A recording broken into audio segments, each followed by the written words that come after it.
কচি একটা পেঁয়াজ পাতা আমি ছিললাম এবং আমি এটা খেয়ে আপনাদেরকে এখন দেখাবো।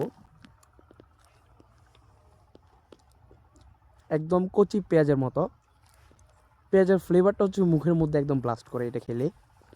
দর্শক, যারা হচ্ছে পেঁয়াজ কিভাবে চাষ করে জানেন না, তাদের জন্য আজকের এই ভিডিওতে আমরা আপনাদেরকে দেখাচ্ছি যে পেঁয়াজ কিভাবে চাষ করে হয়ে থাকে। প্রথমে হচ্ছে ওনারা এখানে পেঁয়াজের চারা রোপণ করার পরে এই যে এইভাবে দেখতে পাচ্ছেন গোড়ায় কিন্তু লাল একটা অংশ রয়েছে। এই যে গোড়া থেকে হচ্ছে এইভাবে পাতাটা উপরে বের হয়। আপনারা অবশ্যই জেনে থাকবেন এই পাতাও কিন্তু আমরা খেয়ে থাকি এবং এটাও কিন্তু পেঁয়াজের মতোই, এবং এই পাতা খেতে অনেকটাই অসাধারণ লাগে।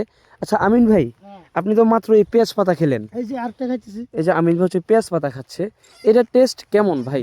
টেস্টটা বলতে গেলে কচি পেঁয়াজ খাওয়ার মজাই আলাদা। ঝাঁজ আছে, ঝাঁজ?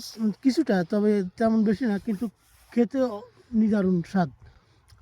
আচ্ছা, যেটা নাকি আমরা সচরাচর আমি এর আগে কখনো এই ধরনের টেস্ট পাইনি পেঁয়াজের। সকালে শিশির ভেজা স্নিগ্ধ একটা পেঁয়াজের পাতা খেয়ে যে কি ভালো লাগতেছে সেটা বলে বলে বোঝানোর বোঝানো মতো যাবে না। না। আচ্ছা, এবার আমিও কচি একটা পেঁয়াজ পাতা আমি ছিললাম এবং আমি এটা খেয়ে আপনাদেরকে এখন দেখাবো। একদম কচি পেঁয়াজের মতো, পেঁয়াজের ফ্লেভারটা হচ্ছে মুখের মধ্যে একদম ব্লাস্ট করে এটা খেলে। অসাধারণ।